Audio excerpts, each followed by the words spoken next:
We are so thrilled to have Simon Rosenberg, author of the Hopium Chronicles, Amy Koo, acting deputy director of One APIA in Nevada, and John Taylor, co-founder and co-director of Black Male Initiative Fund Georgia, here tonight, because we at Airlift think that between them, they have the recipe for how Democrats can win in 2024. Many of you may already know that Simon Rosenberg was the first Democratic strategist to debunk the myth of a red tsunami in 2022. I, as a person who was raising money and making phone calls, was so relieved to know we were not going to just get swamped. He spent 3 decades in national media and politics, is a veteran of 2 presidential campaigns, and is now the mastermind behind Hopium Chronicles, a really engaging, data-driven Substack that gives me hope every morning in my email. You can find the link to Hopium Chronicles in the chat. His overarching message is that when Democrats are in power, things are better, and that we can increase the 50% of the electorate already voting for Democrats by increasing the numbers of young people voting. And that's where Airlift partner groups come in. Hello, everybody. Thank you. So, Simon. Yes. We love that you're bullish on Democrats winning in 2024. Why are you bullish? And you write that how things get better economically when Democrats are in charge, but young people and marginalized groups don't feel that, right? Yeah. So who do you think can move the needle on that reality? So a few things. So first of all, thanks everybody for giving me the opportunity to be with all of you. Thanks to Ruth and Lizzie and Patrick and everybody who's made this event and this organization possible. And just thanks to all of you for caring about your country and taking time out of your busy life to do a little bit to help make things better for all of us. And I'm really here just to most prominently just to say thanks to all of you, because it's the work of grassroots groups around the country that led us to have the very good election that we had in 2022. And I think that is our superpower as we head into 2024. And one of the reasons I'm optimistic, and as I often say, I would much rather be us than them, is the line that I use, is because for a few reasons, Ruth. One is, we had our 3rd really good election in 2022. In 2018, we won the national vote by 8.5 points, a remarkable performance in the midterm election. In 2020, we unseated a sitting president and won the Senate. Not easy things to do. And then in 2022, we did maybe the hardest thing of all 3, which is that in a year of high inflation and low Biden approval, we didn't have a red wave. We actually gained ground in the battleground states. We didn't just do okay, right? We picked up a Senate seat, we picked up state legislative chambers, we picked up governorships. It was one of the most remarkable midterm performances in modern American history. And we gained ground in Arizona, Colorado, Georgia, Minnesota, Michigan, New Hampshire, Pennsylvania. We got to 59% in Pennsylvania, in Colorado, 57 in Pennsylvania, 55 in Michigan, 54 in New Hampshire, and we just got to 56, right, in Wisconsin in the Supreme Court race. Remarkable performances. And what it means is that the battleground where the election is going to be decided is now harder for the Republicans because we did even better in this last election. And so when I look around and look at the dynamics that played out in 2022, basically Joe Biden has been a good president and things were good enough for people. Republicans still remain too crazy for everyone. And the grassroots is helping push our campaigns to the upper end of what's possible. And so we even saw it in the early vote. I mean, the early vote in 2022, we did better than we did in 2018 and 2020. And what that means is that this machine that all of you are helping build is getting stronger and more powerful every 2 years. We're getting better. It's like a muscle that's growing in strength and power. And so, I look ahead and the basic conditions of 2022 are still in play here, right? Joe Biden has been a good president. I think the case for his presidency is stronger today than it's ever been. And we can talk about that, Ruth.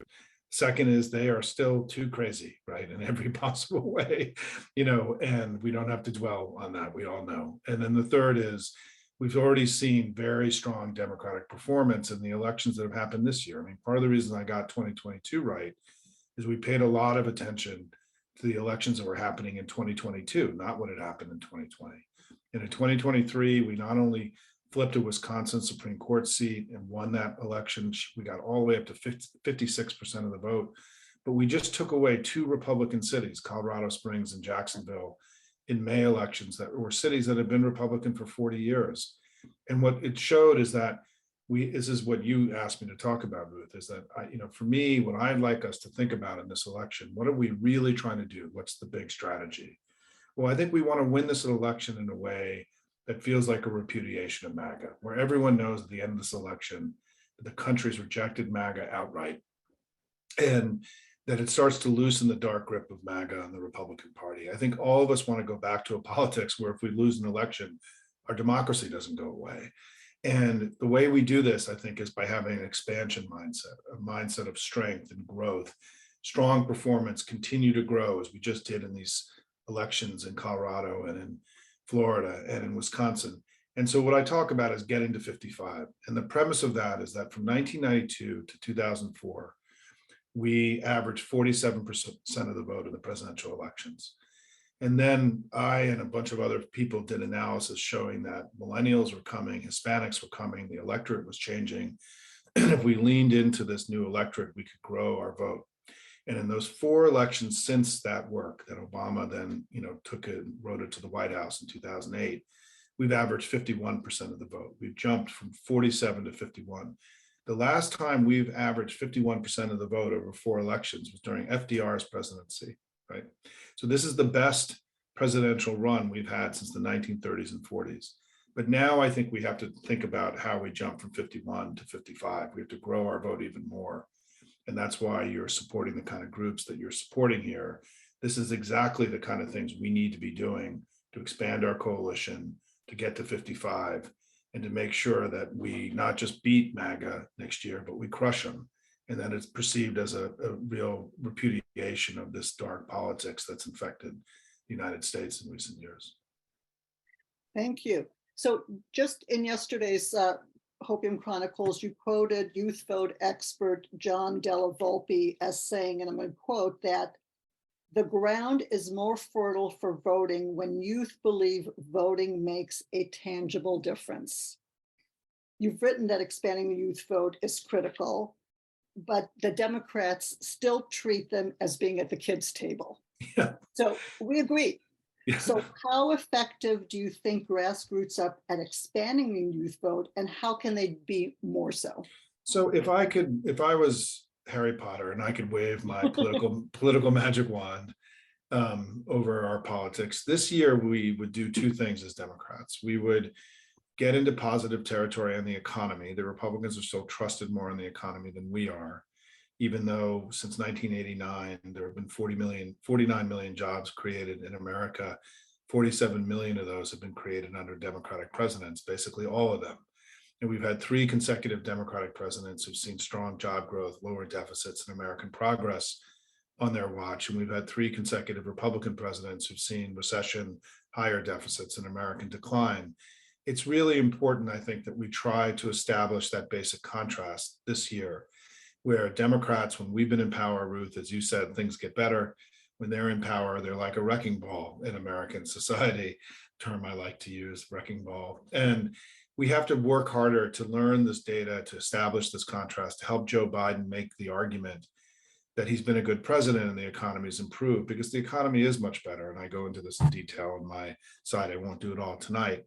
But the second thing I think we need to do this year to make sure 2024 is the election that we want it to be, is we need to register a lot of people and to turn, as you point, non-voters into voters.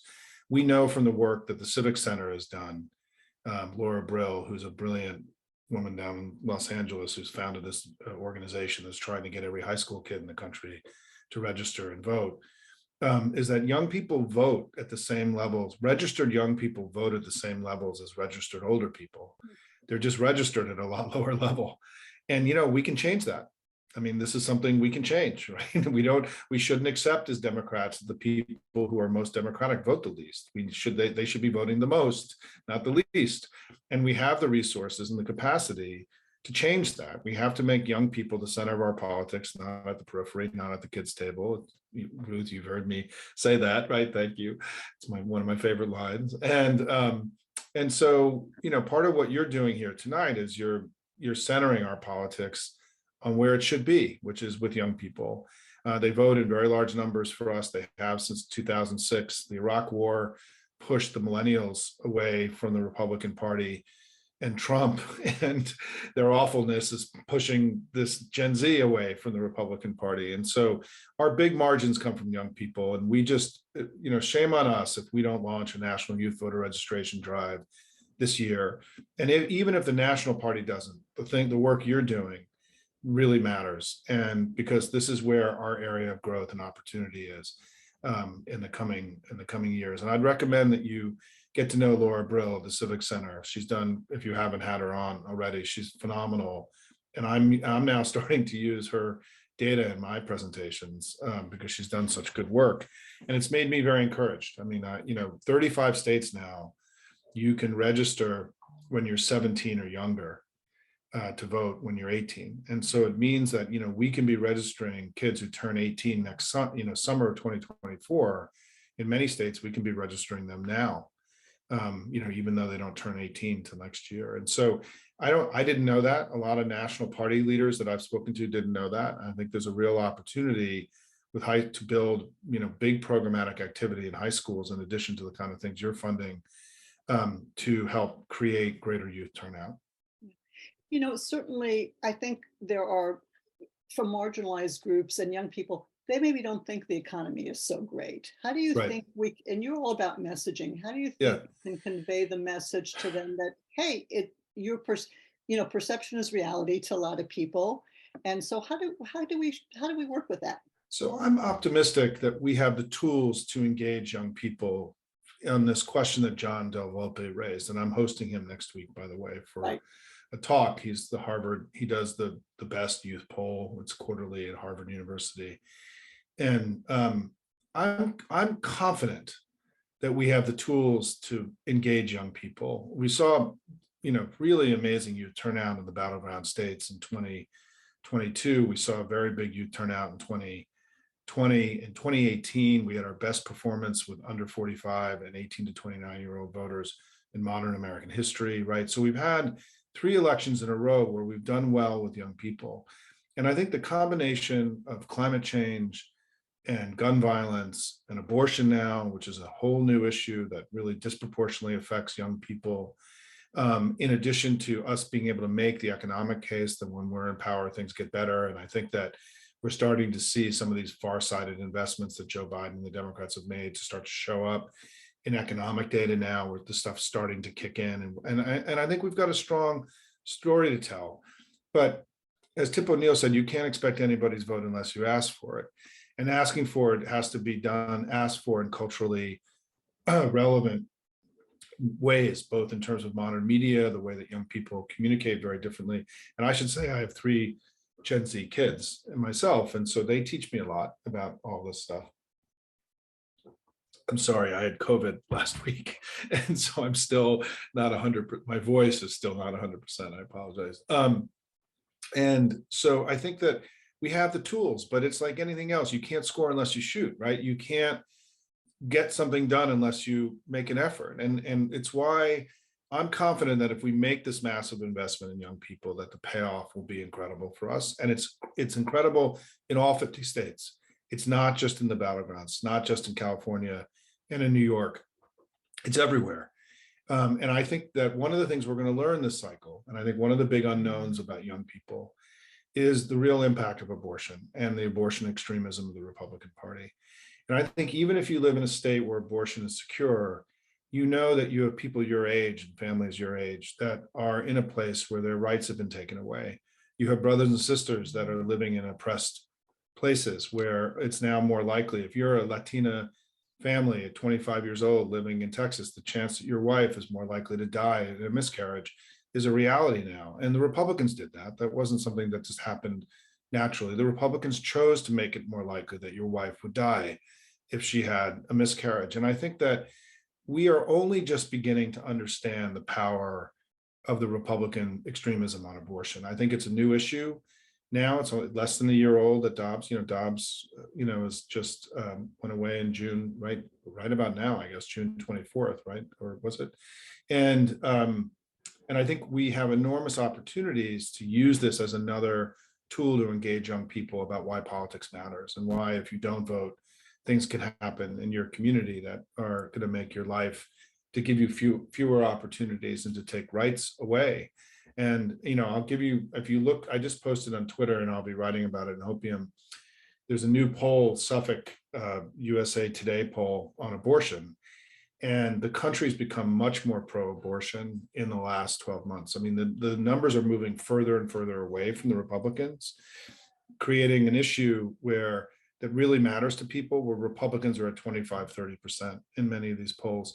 This is politically, just as a strategist who looks at numbers and crunches numbers, the abortion issue may be the single most devastating issue that either political party has faced in the last 30 or 40 years. I mean, this is a thing that could cause an entire generation to turn away from the Republicans and stay away from them forever, because it's barbaric, right? This is a policy set of policies that, forgetting about the ending of Dobbs, it's what's happening in the states. And we have to recognize that Ron DeSantis, who's supposed to be the alternative, chose to not be satisfied at a 15-week abortion ban, but moved it down to 6. I mean, this is incredible extremism. And I think this is an opportunity for us to use these tools to make the case. But we have to make it. We can't assume that young people are going to hear us, and we've got to work really hard. And that's why you're doing what you're doing. I love the comment that you made earlier. People are not going to vote without being asked to vote. And that's what I think is so perfect about the two groups actually that we're hosting tonight. Black men have not been asked to vote. They've kind of been ignored. And also Asian American Pacific Islanders have been ignored. So we're asking those groups. So I have a question for you about how do we educate donors to prioritize these areas that I think both you and we would agree are essential.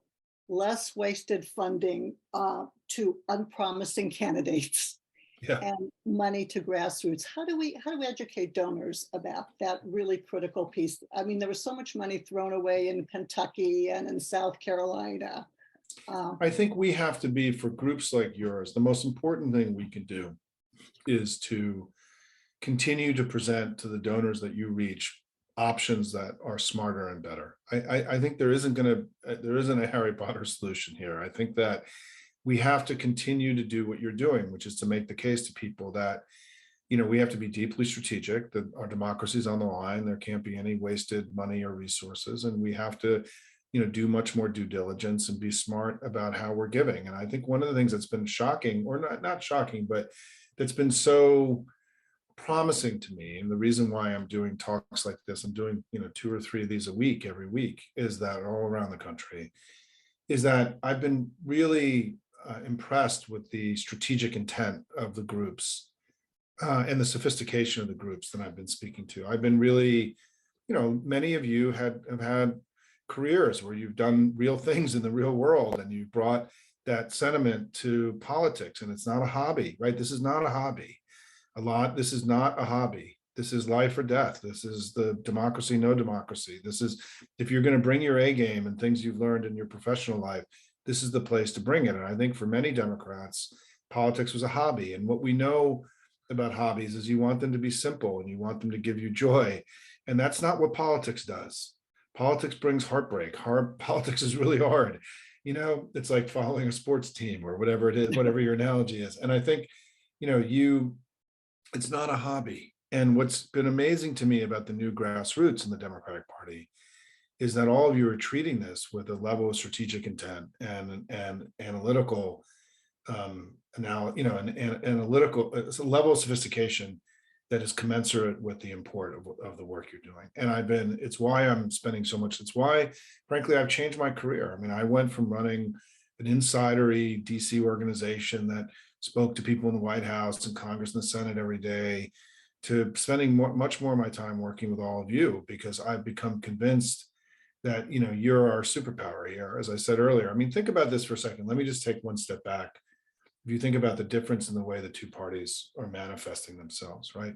We have decided to spend all our money on our candidates and our campaigns. It's where a lion's share of our resources go.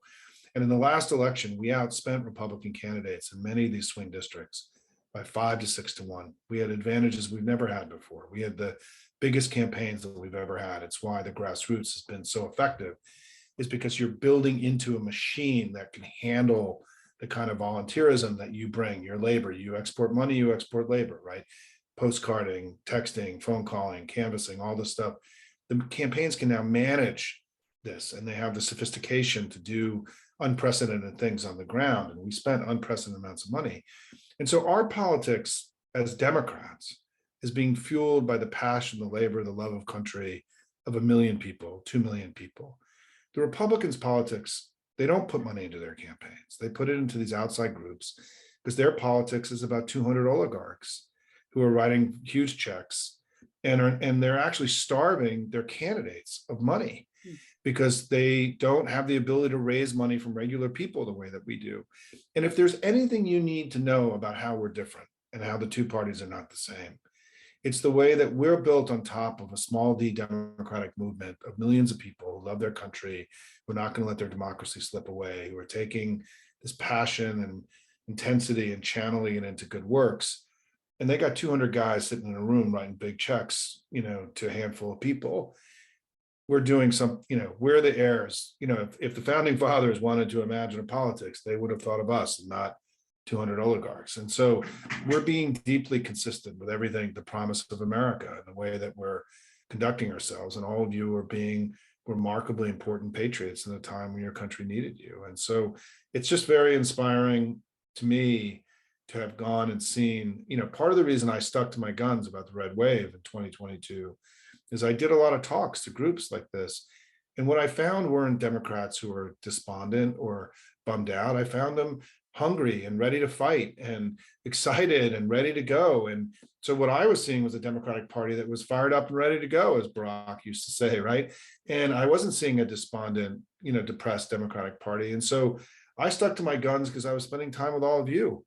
And what you were telling me was you were going to fight to the last breath, and you needed more tools to be able to do that work, Ruth. And I was glad I was able to provide some of the fuel, right, that all of you had to go, lead us to what was a remarkable election in 2022. We got one more time. We need to do it again, Ruth, Right, in 2024. absolutely. So we've invited people to ask questions in the chat. I don't know if we have any or not. Richard, is there a question for Simon? Oh, here it is. No, we got no questions in the chat, I guess. I'm going to invite all of you to subscribe to Hopium Chronicles, and on once a month, Simon has a discussion about how he sees where things are, and it's open for Q&A. So I invite all of you to do that. They're wonderful conversations. You will learn a lot. And Simon, I so appreciate the focus that you've shared with us tonight about how grassroots are going to be so critical to helping us win in 2024. I'm going to up my monthly donation. I'm donating an additional $500 tonight to these two groups because I really believe in them. So let's bring Right. John and Amy on, and I can have a great conversation with them. Hi, John, and where's Amy? Can we spotlight Amy? Hi there. Hi, John. Oh, here's Amy. Great. Hello. So, thank you both for being here and really sharing with our community, with our Airlift community, the work that you've been doing. So I'm going to pose a question. All the questions I'm going to pose are to both of you, and we'll just kind of alternate kind of who goes first. John, you're on my screen right next to me, so I'm going to start with you on this one. you both have started groups in your states, John in Georgia, Amy in Nevada, that I think are unique. Black Male Initiative Fund, Nevada One APIA, Nevada. So why did you start your groups, and what do you bring to the Progressive Coalition working in your states that make your groups particularly effective? So we'll start with you, John. So, there's a couple of things. First of all, thank you to Airlift, Ruth, Lizzie, Allison. Your crew is amazing. Forgive the background noise. I'm in an airport, of course.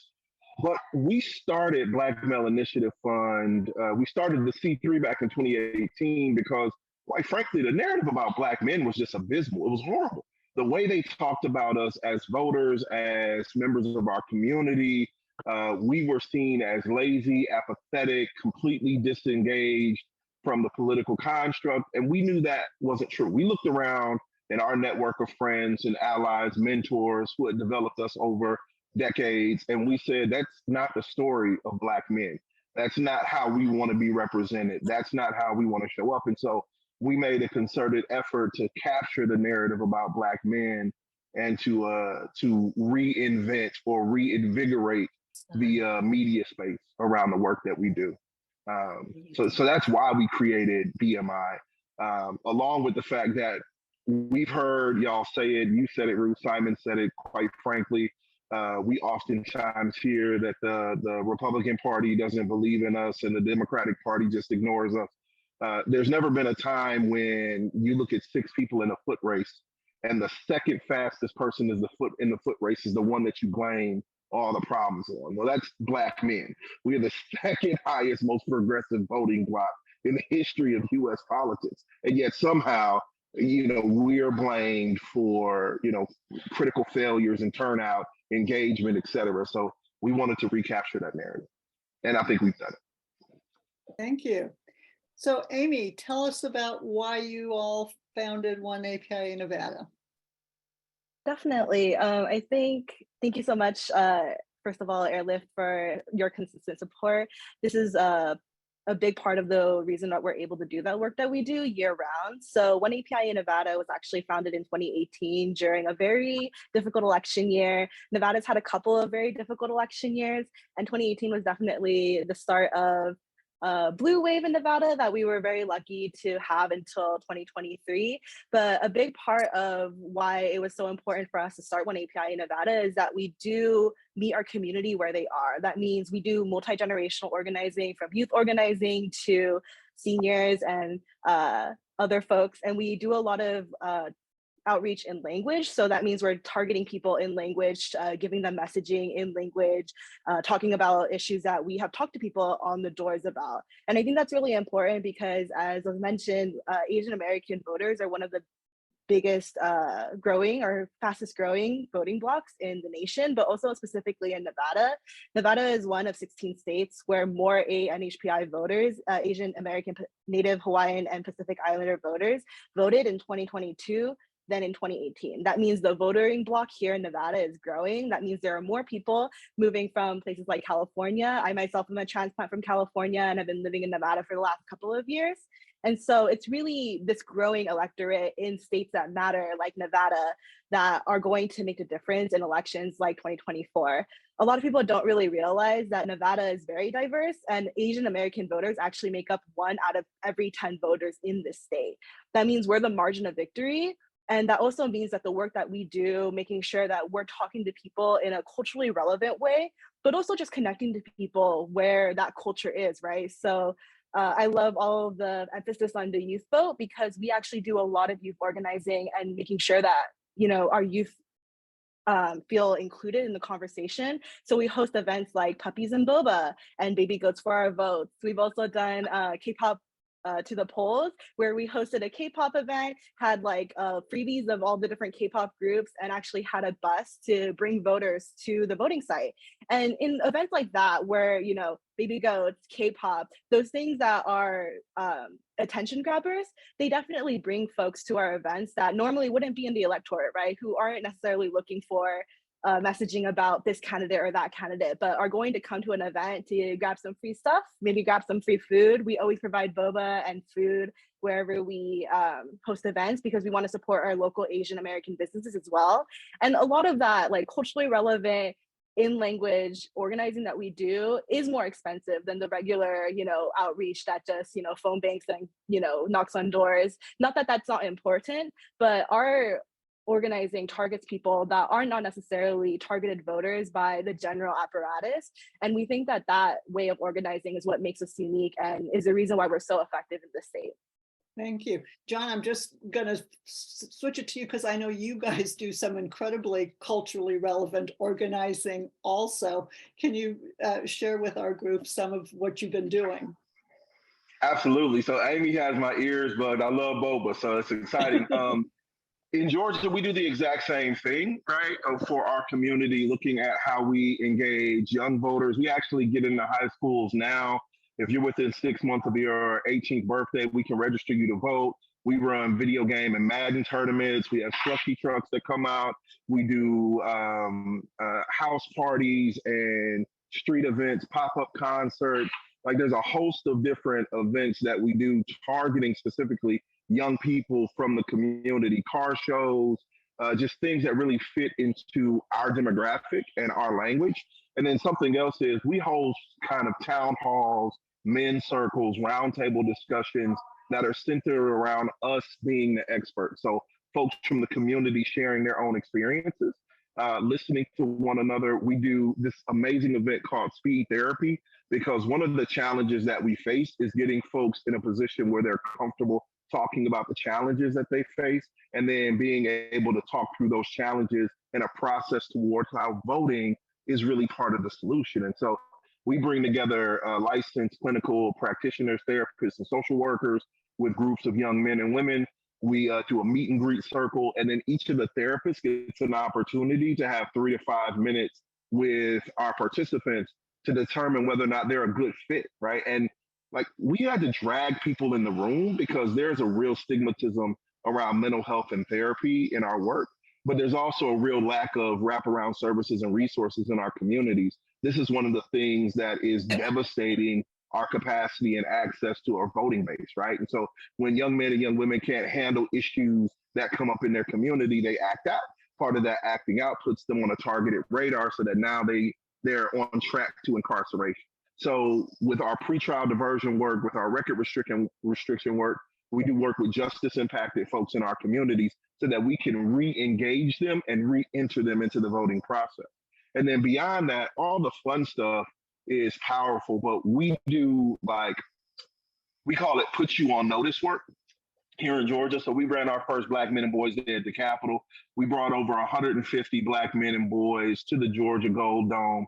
And they gave us a proclamation for the work that we do. And it was crazy because the moment they gave us the proclamation, we put the elected officials on notice. We said, okay, this piece of paper is great, but your days are numbered.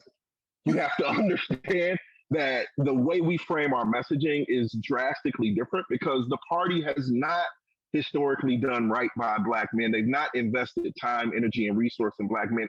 And they've strategically pitted Black men and Black women against each other. So we're working really hard to repair that rift. So we don't tell people we're choosing our champion.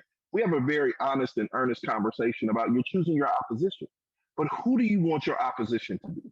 And how do you want to engage with that opposition in a way so that they can learn to tolerate and build with you? So a lot of amazing programmatic work. The last thing I'll say is I love Simon's comment about young folks because I just left the LIT program, a leadership and training program we do every summer now, with 9th and 10th graders, rising 13 and 14-year-olds. We're doing mock elections. We're having them talk about their community, the things they see, how to build power, understanding the strategic advantage to getting involved now in politics, whether it's in student government or it's volunteering on the doors with us.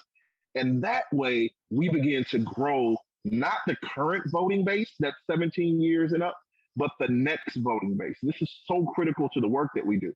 If you look at 2014 and the work that the Abrams campaign and organizations on the ground did, we targeted 9th and 10th graders then so that in 2016 and 2018 and 2020, those emerging voters were passionate. And like Simon said, we saw what happened in 2018. It was a boom of young voters. We can get that again in 24. So going to 24, I'm going to, Amy, what do you see as the biggest challenge in Nevada for One API in Nevada, and what's your plan for meeting that challenge? Oh man, where do we start? I think, obviously for us in Nevada, there's a lot of things that we're considering going into 2024. Nevada has definitely been in the spotlight in the last couple of elections, just in terms of the big races. But also for us, we have a very split electorate. And Nevada is one of those true purple states, which is about a third Democrat, a third Republican, and a third nonpartisan. So that means there's a big swath of voters that don't really have an allegiance to either party and are really listening to the messages that we are giving them at the doors or on the phones. And so that's something that we are thinking about next year. Obviously, in 2022, we were very lucky in a lot of different ways. We kept our state assembly majority, and we also kept our state Senate majority, and we also kept our senator. So that was the majority for Congress. So there are a lot of wins that we were able to celebrate, but also something that we noticed was that there was a lot of split ticketing, which means that someone would vote for someone at the top of the ticket, but not necessarily vote for down ballot. And so that's how we lost the governorship, but we're able to keep the rest of our seats. And so moving into 2024, that's something that we are definitely considering. We have another big Senate race coming up. Senator Jackie Rosen will be up for re-election. And so that's something that we are definitely going to invest a lot in. Senator Jackie Rosen is a first-term senator, and so a lot of folks are just not even very familiar with the work that she has done in the Senate in the last couple of years. Obviously, we want to champion the wins that they have been able to pass, like the investments in climate. Those are really big considerations for us in Nevada as a very big state that is impacted by wildfires and lack of water. So those are things that we're definitely talking about. But I think for us, the big thing that we also are considering is just educating our community about the ways to vote. Nevada is a lucky state that actually does have same-day voter registration and pre-registration. So we also go to high schools and register folks to vote and make sure that they know that their election is coming up and when they're going to be eligible to vote. But also just talking to people about ways that they can make their voices heard before the election even starts. We also are very lucky to have early vote, but it's also just getting people to the doors. And so for us, we're looking at a big education piece, making sure that we're keeping the electorate engaged. Asian American voters, like I mentioned, made up a bigger portion of the electorate in 2022 than ever before, but that doesn't mean that they're going to be consistent voters. And so a lot of these folks are new voters or have voted for the first time in the last couple of elections. And so we're really messaging to them to make sure that they know that it's not just, the top of the ticket that you're voting for, but it's also all of the people down ballot that are going to make a real impact in your daily lives. Specifically, because we got rid of our off-year elections, we are now really lucky that we only have elections every 2 years, which means that we have a lot less organizing that we have to do, but also that means we have a lot more organizing to do in the years that matter, right? Because we want to make sure that everyone votes every single time, and especially with the Asian American community, since we are new voters and we're still testing out a lot of messaging. It's going to be very interesting to see whose messaging wins out in 2024. We've seen a lot of concentrated efforts by the Republicans to make inroads with the Asian American community. They created a Asian American Outreach Center here in Las Vegas. So they're definitely having their eyes set on Nevada. And so that just means that we have to be smarter about the way that we outreach to people. We're smarter about the way that we do in language outreach specifically, because Nevada is such a diverse state and we have so many immigrants who are going to be new voters in the upcoming years. And so that's just a little bit of the work that we are doing to kind of address those challenges that we're seeing. But Nevada is a very competitive state. I know that we had a couple of elections where it seemed like we were going to be a pretty blue state or a pretty safe state for the upcoming future, but we saw in 2022 that we can't take anything for granted, and we have to make sure that we knock every door, we outreach to every single voter, and that's what we're committed to do.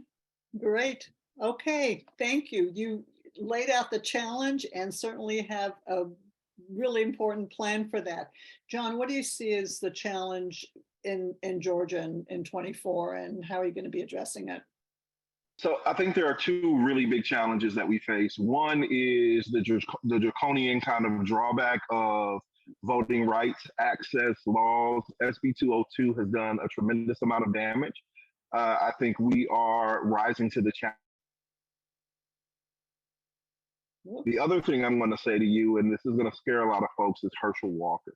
That was a ridiculous showing of a completely just inappropriate and unqualified candidate. And the fact that we ended up in a runoff says so much about where the elected is and how concerning and confused people are, right? It is just critically important that we run a pure education campaign and a pure kind of activation campaign in Georgia. People have been running a perpetual election cycle since 2014. Some people feel like they've been running since 2008, quite frankly, because of our midterms, because we have every year elections, because of the special elections and the referendums. Unfortunately, we haven't figured it out the way Nevada has. So we're there every year beating the drum, turning people out. And with the, with the challenges around voter access, the restriction to polling sites, the ability for the Secretary of State and the Board of Elections directors to remove any staff member they choose at their discretion, we've got a real uphill battle. We've got a legal battle. We've got a structural battle here in Georgia around fighting for democracy. But then when you think about Herschel Walker, the reality is this is about growing our new electorate in a way so that they feel more comfortable engaging and they don't throw their hands up and say, if this guy can run and win, then what hope do we have for our democracy? That's why I really enjoyed what Simon was saying earlier. We bring an experiential learning cycle to the work we do based in education. So our leadership and training program, our member activist apprenticeship program that we partner with the Center for Thorough Organizing on is critically important. That gives us the opportunity to start with young folks, to start with their parents, to start with impacted communities, to talk about the issues that are impacting them on a daily basis. We feed that into our civic engagement pillar. We do voter registration, education, and mobilization work.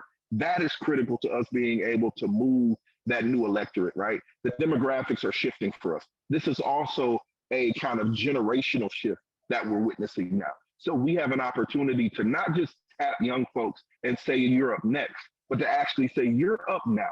Everybody in my office is under the age of 35. We run a team of young folks. We have what we call the baby mother brigade, where we had women and fathers, like mothers and fathers with their babies in our offices with their strollers, babies crawling on the table, babies wearing BMI t-shirts, going out in the communities, knocking doors. We ran a daycare during the election for the early vote and regular vote, partner with Politicit, where you could actually bring your kids in. We ran mock elections with them so that if you had to stand in a 7-hour line so that you could cast your ballot, somebody was taking care of your kids. Like, those are the structural challenges that we face. But all that civic engagement work feeds into the criminal justice reform work, right? It's so important that we get as many voters the access and the right to vote as humanly possible. And we take justice impacted people, folks who have been formerly incarcerated, and they understand how the system preys upon them, and we get them excited about using political means to exact justice, right? So even if they don't have the right to vote, they have family members who do. They're engaging and building the connections on the ground around why this system matters, why this engagement matters. And then all of that feeds into our economic empowerment work, because at the end of the day, a material condition shift has to result in people being able to feed themselves and care for their family, right? We call it the basic things that you need to survive. And for us, making sure that we're partnering with labor institutions, that we're partnering with trade programs, that we're giving folks the opportunity to come in and realize that not only is this powerful work, but it's also business. It's a multi-billion-dollar business. And we are teaching people how to operate inside of it and how to make a living from it and how to care about what's happening to their community as well. And so from that economic work, we go back into the Black mental health and wellness so that we can resolve those. It's a cognitive dissonance. I saw some folks put it in the chat. I absolutely think that there's some race and some gender politic at play here when we talk about how the Democratic Party engages immigrant, people of color, and low-income communities. But I also understand that we are not our grandfathers and our grandmothers. We exist in a different space. And so the young folk that we are targeting are deeply invested in making amends for the past and building a brighter tomorrow. So they are really focused on how we get out of the quagmire and the muck. And then lastly, taking all that mental health and wellness work and re-energizing our education pillar with it so that it becomes an experiential learning cycle. And like Amy pointed to earlier, these are expensive conversations. So like the biggest challenge is resource at the end of the day, because what the Democratic Party calls low propensity or infrequent voters, we call a burgeoning pot of potential voters that we need to get to. But the narrative is wrong. Those 3 to 5 contacts that they say you need to turn someone out to vote looks more like 8 to 10 contacts for us. It's relational engagement. It's having a deep-seated conversation about what matters to you before I ever say, are you registered to vote? And all that takes resource. I'm going to bring in Lizzie for 1 second to let us, I have another set of questions for Amy and John, but I want to bring in Lizzie for a second just to let us know where we are with our fundraising. So that Black Male Initiative Fund, One API Nevada can do really the important work that they're doing. That's not cheap, it's expensive, and we want to fund them because we really believe what they're doing. So how are we doing, Lizzie? We certainly do. We're at 10,900, so that's great. And I'm sure there's more to come because what you're doing is so impressive and we believe in you. And I know everybody here believes in you and we're so grateful because you guys are doing the work on the ground. And we need the 270 electoral votes. We need Nevada and we need Georgia. So hello. Thank you, Lizzie. So my last question, this is to tie in with kind of what Simon is talking about. He's all about messaging. Yeah. So what are the messages that resonate with your communities? I'll start with you, Amy. Yeah, thank you so much. I mean, I feel like we've all been reiterating some of the same messaging and like some of the same things that are really important to our campaigns. But the one message that I think is going to be critical is just showing that Asian American and Native Hawaiian Pacific Islander voters matter to the folks in power who are making these decisions.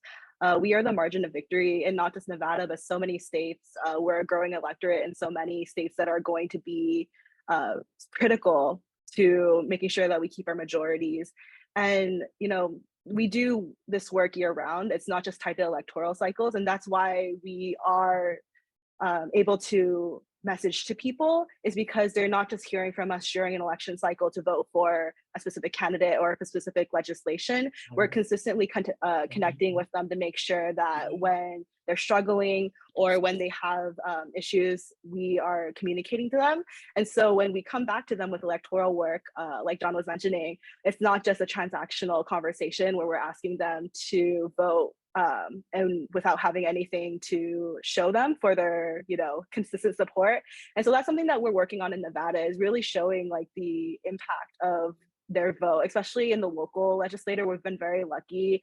A lot of the voting rights that we have only really existed since 2019. And it's because we had a trifecta, and, you know, our trifecta was willing to take that jump and take a risk and make sure that we protected our voting rights in the state.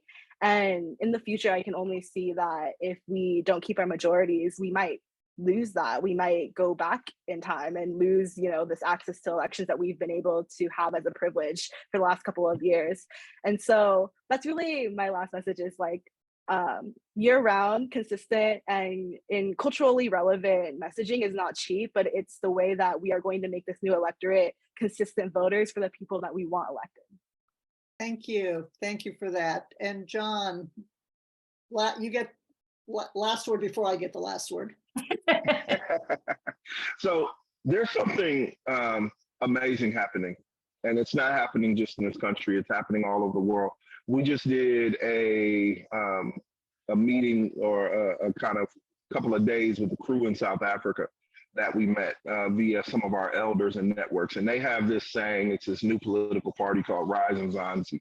Their saying is that 2024 is their 1994, thinking about the end of the apartheid. And so for me, 2024 is our 1965, right? The Voting Rights Act being rolled back and not being reauthorized. The idea that Roe v. Wade that immigration, that climate controls are all being rolled back. The idea that there's just this burgeoning rise of fascism right now is the messaging and the conversation that we're having. And we're not doing it from a gloomy and a dark and a negative space. We're doing it from an inherently positive space. We are unapologetically Black. We are unapologetically beautiful. We are unapologetically leaning into our culture. We are unapologetically saying that we are the folks that we've been waiting for. We are our heroes. We are our heroines and our heroes. We are the ones that are going to make the difference. And so for us, the biggest messaging, along with the you're not electing your champions, you're choosing your opposition, is being clear about the fact that they can't always be your opposition, right? That it has to come a time and place when we control the structures. It's not good enough to sit on the sidelines and criticize. It's okay to be angry and frustrated, but it's not okay to be quiet and alone. You have to stand up. You have to stand out. You have to get with other people and engage. So it's building the coalition, right? That's the messaging that has been most effective for us. And when we have a brother that was incarcerated for over 5 years, he came home and sat with us in our office for one day. And he said, the work y'all are doing is so amazing. I want to introduce you to some people. And he started running a elderly program. We call it the Seasoned Saints program. He started reaching out to elder communities around the city and doing food justice, land justice, and engagement work with them. And he attributed all of that work to us. And I don't think we deserve it, but I'm damn sure proud that he's working with us and that we inspired him, because he inspires us.